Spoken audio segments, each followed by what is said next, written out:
Could the Los Angeles Chargers news outlets have just found the detail that could change the course of the season? That's one of those questions that stops any fan in their tracks for a second. Because today we're diving into that very point. The possible change in the Chargers' offensive line. Something that seemed unlikely weeks ago, but now emerges like a flame in the darkness. Explosion on the field. And before we delve deeper, it's worth remembering, even though I'm a Lions fan, this channel is entirely dedicated to the Chargers, precisely to bring that outsider's perspective, sincere and honest, that only someone who follows the team without emotional filters can deliver. It's an outsider's view trying to translate what the fans feel, but often can't put into words. And of course, I'll leave you with an invitation. Tell me in the comments what the best sports movie of all time is. To this day, for me, Remember the Titans remains unparalleled. The film came out in 2000, and more than 20 years later, it still gives me goosebumps as if it were a brand new release. It mixes sport, history, emotion, and every time someone mentions it in the comments, I remember a new scene. That line, "You make sure they remember forever the night they played the Titans," still sends shivers down your spine. Anyone who saw it in the theater knows exactly what I'm talking about. But hold on to that nostalgia for a moment, because now we're going to a moment that's equally charged with tension. Only this time in the real world. The Chargers' offensive line is about to experience a chapter many fans have been waiting for. A change that's not just technical, but emotional. A change that could redefine everything. A change that finally seems logical. And here's the first question. Is this the first step in a turnaround? Or is it just another episode in the roller coaster that has been the Chargers' offensive line season? The answer is starting to take shape now. Block 2. Context plus Harbaugh, a call to action. Jim Harbaugh was Harbaugh. Classic, straightforward. When asked about Trevor Penning, he delivered that dry, firm, confident compliment. Phenomenal. He did a phenomenal job adjusting, getting into the rhythm. He's an intelligent player. And he even compared him to Bobby Hart, recalling how Hart also arrived, understood the system quickly, and gained the staff's trust in a short time. This isn't a minor detail.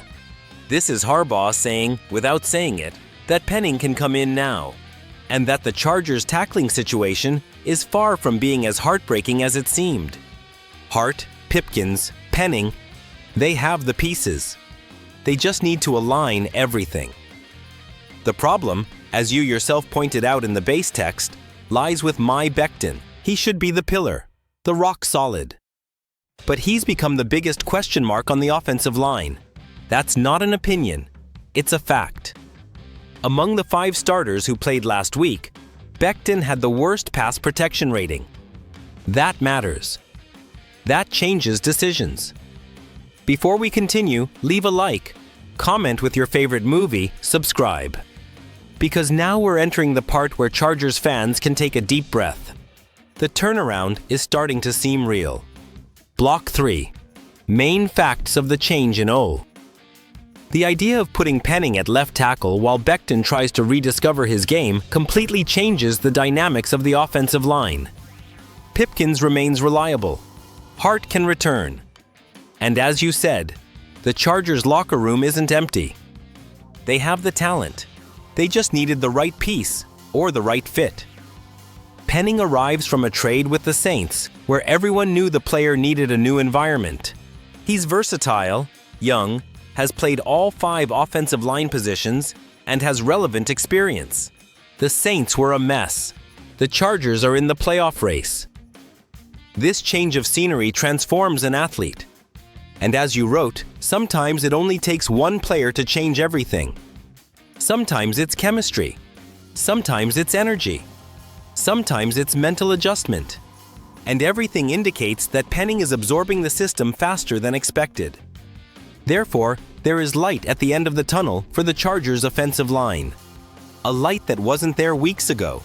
And when Harbaugh praises them like that, something is about to happen. Block 4. Cinematic moment to Penning's arrival. Imagine the scene. Penning adjusts his glove.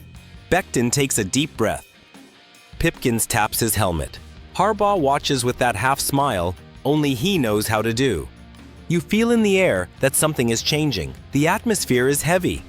The stadium understands. The crowd notices. The camera cuts to the previous game, when the pocket seemed to collapse in waves, and Beckton tried to adjust the angle while pressure came from all sides. Everyone felt that knot in their stomach. Now, it cuts back to the present. Penning entering the huddle. A different energy. A spark. Now it's going to happen. And it doesn't stop there. On the other side, Trayvon Walker, whom the Jaguars drafted over Aiden Hutchinson, is looking for a game of affirmation. He wants to prove the Jaguars weren't wrong. He wants to destroy a theoretically patched-up offensive line. He's going to try to attack Penning from the first snap. This contrast, this duel, this parallel story, all of this makes this game a cinematic chapter. Penning coming in. Walker seeking redemption. Desperate Jaguars. Chargers trying to consolidate a comeback. It's something out of a movie, and the fans know it. Block 5. Behind the scenes, schedule. The invisible pressure, the Chargers' situation goes beyond the field. It's emotional. The team has a game now and then a precious bye week. The season started with 3 consecutive divisional matchups, 3 wins, and everything seemed perfect. But now, months later, that seems so distant, it's almost a faded memory. But the return of these games is coming. Broncos, Chiefs, games that will define the season. But before that, there's the Jaguars. And most analysts are pointing to the Chargers. The betting line is Chargers and 3. But you brought up the most important phrase in the entire text. Don't fake desperation. The Jaguars are desperate, and that makes the game dangerous. They need to win. There's no choice. And traveling across the country to face a team that's trying to reorganize its offensive line is, for them, a chance for survival. But if the Chargers beat the Steelers and Jaguars in a row and get a bye, it's practically stamping their passport to the playoffs. It's gaining an advantage in tiebreakers. It's breathing. It's living. And Harbaugh knows this better than anyone. Block 6. Critical analysis plus the reality of the future. The Chargers' offensive line is in a mirror image moment. On one side, Penning is shining in practice. Pipkins is solid, and Hart is possibly returning. On the other, Beckton is still carrying the weight of being the weakest link in recent weeks. If the offensive line clicks, the offense unlocks. If it doesn't,